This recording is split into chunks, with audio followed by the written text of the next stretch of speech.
Hello to the GCN community. My name is Mitch Gardner and today's video is the third episode in the GCN A-Z series, so we'll be looking at the letter C. For this, we're going to be looking at compression. So firstly, what is compression? It basically reduces the volume of loud sounds or makes quiet sounds louder. They use the word compress because you are compressing the dynamic range for the audio signal. You can use it for voices, such as reducing sibilance, but it can also be used in music production for various reasons. The first reason is something called sidechaining. This is where a compressor kicks in when it recognises another audio source has reached a certain volume depending on the settings. This is commonly used in dance music, but has many uses outside of there as well, such as sidechaining to cut the lows in a mix to stop frequency collisions. The next reason is for sustaining. On drums, you will find that cymbals and drums have a quick decay time, meaning that the sound disappears quickly, but a compressor can give the sound more of a decay time by amplifying the quieter sounds. Guitar sounds are normally compressed because of this reason too, so it produces more of a sustained sound. The last reason would be for the audience's enjoyment. Compression helps instruments sit in the mix better, so there's a constant stream of similarity in volume, which keeps the listener listening. Now let's talk about a compressor. What are the different functions? Firstly, we have the threshold. A compressor goes from 0 decibels to 50 or 60 decibels. Whatever you set the threshold to means that when the signal goes below the threshold level, no compressor processing happens and the signal passes through as it would without a compressor. How the threshold reacts depends on the next section, the attack and release. The attack section is basically how quick the compressor is to respond. As you can see here, it can be from 0 milliseconds, which is straight away, to 200 milliseconds or 0.2 seconds. The release section is how quickly the signal is dropped when it goes back to the threshold, and this one goes from 5 milliseconds to 5000 milliseconds or 5 seconds. Ratio determines the reduction of gain, so we will see two numbers here, such as 5 to 1. This means that if the level coming into the compressor is 5 decibels over the threshold, the output is reduced to 1 decibels over the threshold, meaning that there is a 4 decibels reduction level. This is where we go to the makeup section, or the makeup gain. So basically, whatever the reduction level is of your ratio, you need to put that into your makeup. So from the previous example with the minus 4 decibels reduction, we put the makeup to 4 decibels to put the volume back at optimum level. Finally, the knee is to do with the harshness of the compression. Do you want it to be soft or hard? To make a soft knee, which will gradually increase the compression ratio set by you, this is achieved by having a gradual curve. In this instance, it will be 1 second. To make it hard, which is a lot more abrupt in comparison, it will be at 0 seconds, making it very sudden. So, with all of that in mind, let's open Logic now and take a quick glance at it in action. Okay, so we've got Logic up here. I've got 3 instances of a drum kit on here from Contact, and then I've got a bass slapper from Waves on here just to have a bit of a bass line in the background. So it's 3 different rhythms on the drum kit for each. So we'll just listen to the first one with the bass line, so nothing is compressed here. I've got the compressors turned off on both. Okay, so here we go.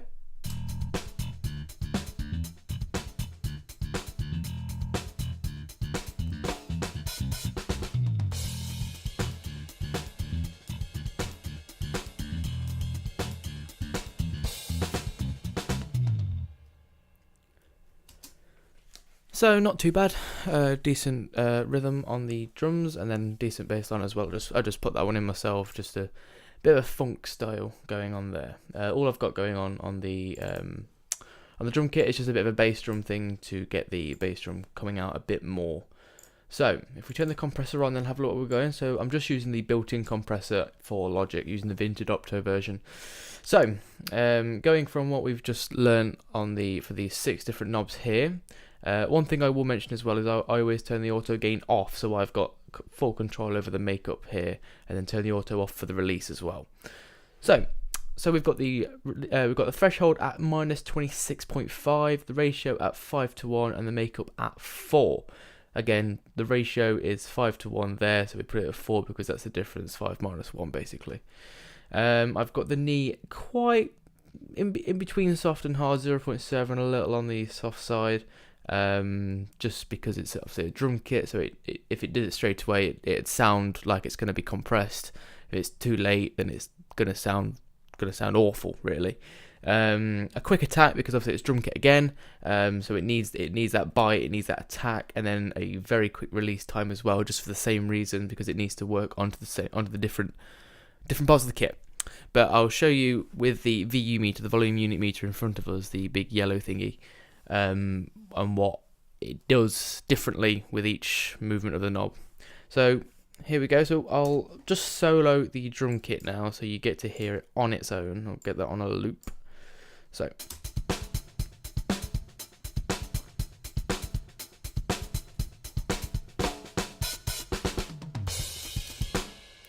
okay, so we've got that. I'm just going to turn the compressor off now so you can hear it without as well, and then I'm going to turn it back on in the middle so you can hear it, the difference that it makes.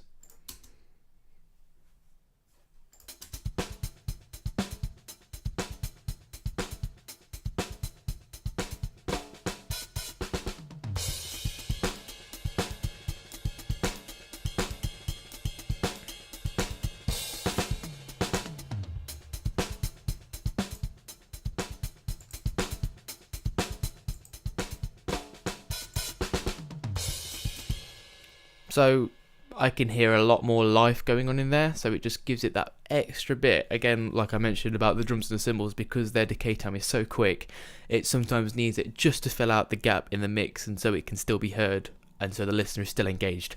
So that's what I felt is done there. I'm gonna mess with these dials now, just so you can see what different settings do to the mix. So if we move the threshold up and down, you'll see this meter going a bit crazy, and then it won't, you know. So if we move it back now,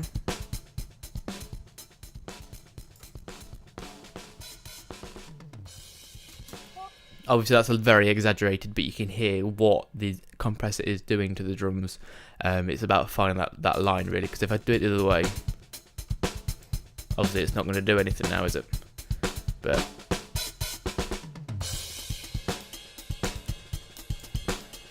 there we've got the threshold there of when it starts because of the mix, the volume, and the velocity and things like that. So ratio now.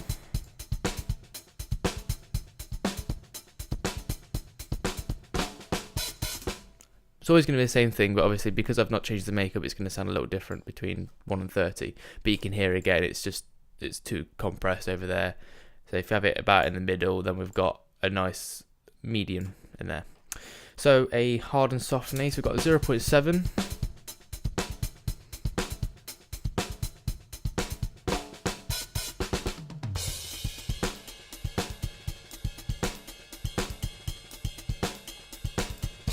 So it's very minimal, but you can hear that it's just, when I move it side by side, you can hear the slight differences and what it can actually cause if you put it too far to one side or too far to the other side.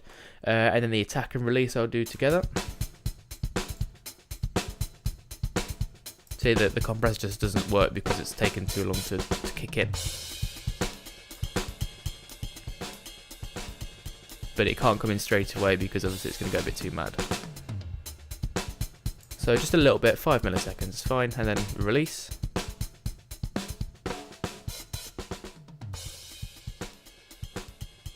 Oh, so this is taking 5 seconds now.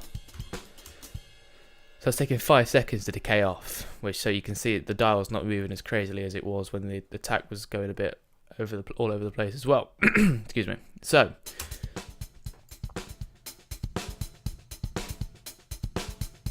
I mean, it would be perfectly acceptable to have it at between 60 and 130 milliseconds, I'd say.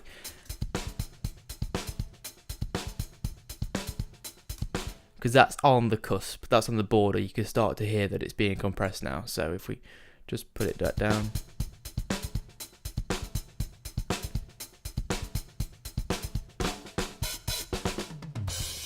We've still got that bite, we've still got the attack and everything like that.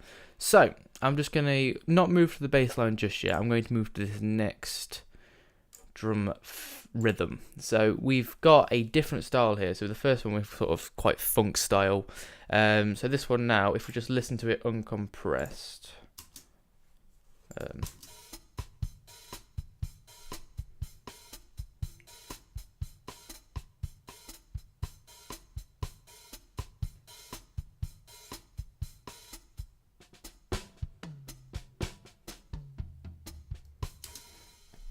So for any drummers out there, they'll know that's a bossa nova style. If you didn't know, that's a bossa nova style. So quite different in style to the funk. So I'm just going to show you that sometimes drums don't always need compression. It's quite nice when it doesn't, because it sounds more natural, because obviously you don't compress stuff when you're playing it or anything like that. So I've got two compressors here, one to show you crazy amounts of compression and one to show you a normal amount of compression. So the crazy amount first.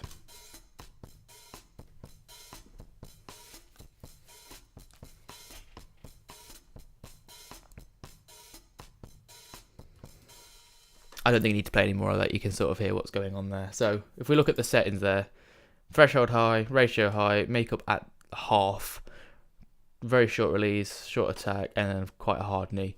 So yeah, you've seen the settings. Don't use them. Okay, so now a normal compression.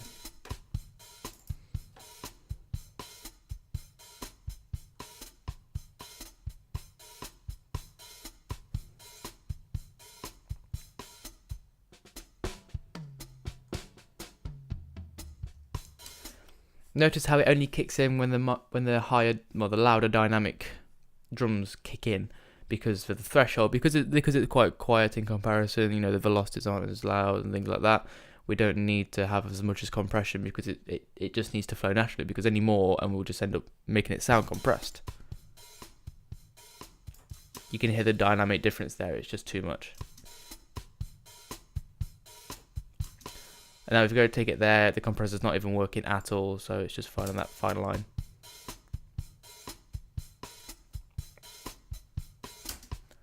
Okay, so that's that one there, and then we'll just move to the final one, which is more of a style as the first one. Let's take the compressor off.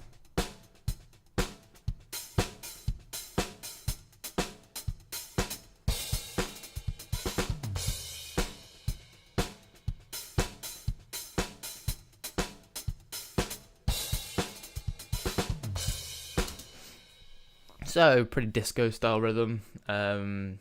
Got the same EQ on all three, might as well add as well. Just the difference is the compressor settings that I've done myself. So with the compressor on, I'll do a comparison on and off as well throughout.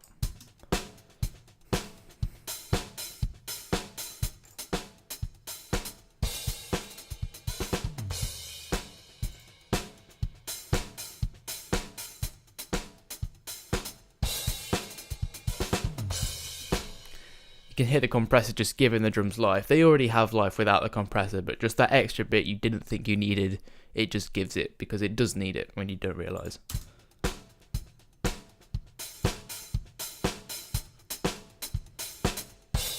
We've got more of a bite on those those lighter hi-hats, so you can hear those more, those little ghost notes, and then we can hear bass drums just got a bit more of a punch as well, just to get through the mix. So that's that really, and then we'll look at the bass now just very quickly.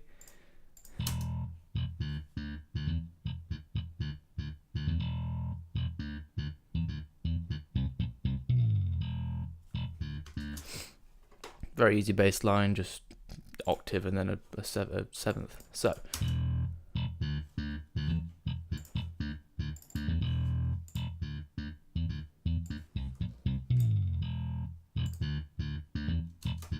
it's minimal with the bass line, because it doesn't really need much, because it carries itself. People hear the bass line, especially when there's only the bass line of the drums here now.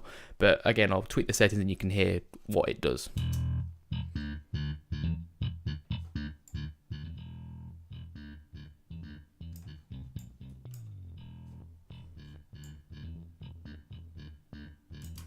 So I've tweaked the threshold there right down. You can hear how quiet it went. And then you can see I've put the ratio up and put the makeup to go in accordance to that, and it doesn't go right. So we can hear it's quiet there. It's very not even working. And we've got a harder knee because of this. It's a bass. It's a slapping bass. So because of the slap is so quick, we want something a bit quicker. Because if it's a soft knee, then we're just not going to have that effect. The compression is going to come in too late. And it's the same with the attack and release. If it comes in too late, it's just not going to compress at all.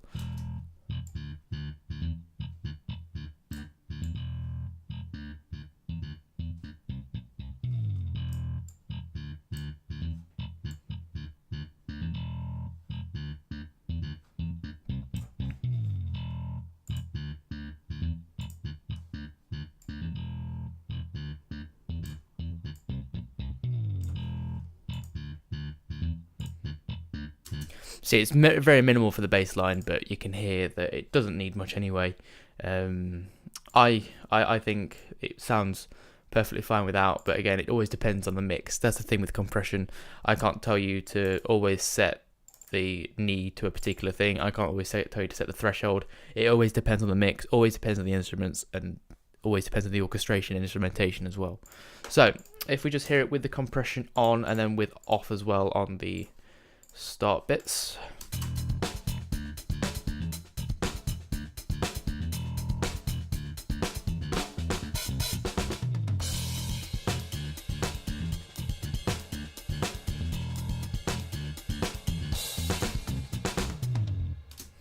So that's with on compression. Notice you just see that purple thing going up and down over here.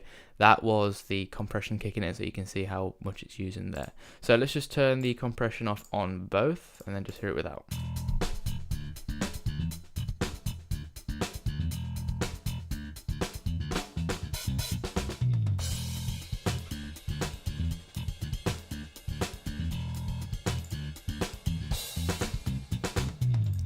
I mean, it sounds fine, like I said, it doesn't need much anyway, but I think the compressor, just that tiny bit more punch, just a bit more clarity, a bit more life into it, just to, like say, the audience will keep engaged into the music then.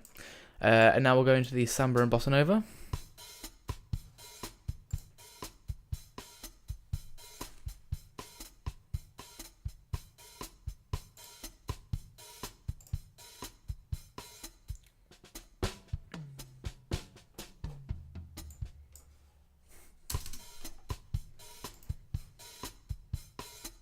So we can hear that it's just giving it a bit more life on the bass drum and a bit more clarity and openness in the notes with less volume. So we can just hear that they're coming through a bit more, so we can keep the presence there in the instrument.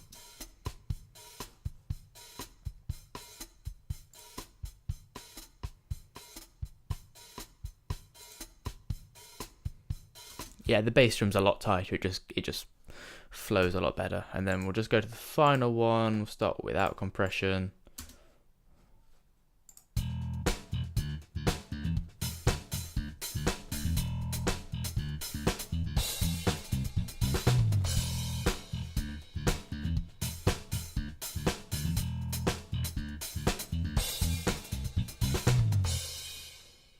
And now with compression.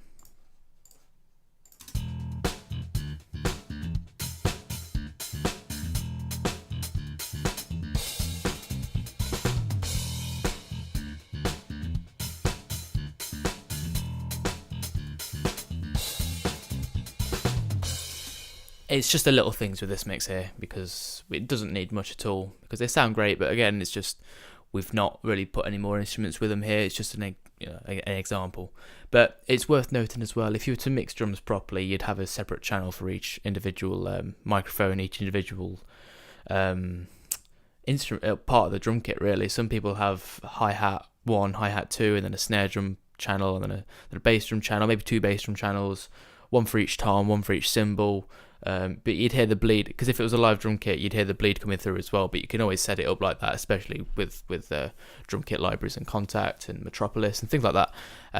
So you could always alter the compression levels depending on what the instrument, what part of the drum kit it is, and the same with a bass as well. So if you get if you're recording a bass guitar and you've got a microphone going into the amp, then you might find that there's already compression settings on the bass amp that you prefer versus a plugin, which is perfectly fine. You know, that's what they put the plugins into the amplifiers for, because you will probably prefer it over a plugin as well on a DAW. But there's nothing wrong with that at all. So I hope that's been useful to give you an insight into what compression can do. I would suggest to play around with individual instruments. Maybe if you do orchestral stuff, to start off with things like the big orchestral percussion, starting with like taikos and frame drums and things like that, because they can really punch through a mix if you put a compressor on it. And then work your way through instruments to see if they make a difference. If not, it's best to just leave them alone, because they're probably, I mean, the sample libraries may be ever so slightly compressed as well in some way, shape or form, but I don't know, just for the loudness of the instrument. But again, it's always worth a play to see what you can come up with. But yeah, I hope that's been helpful for you, and I will see you in the next video.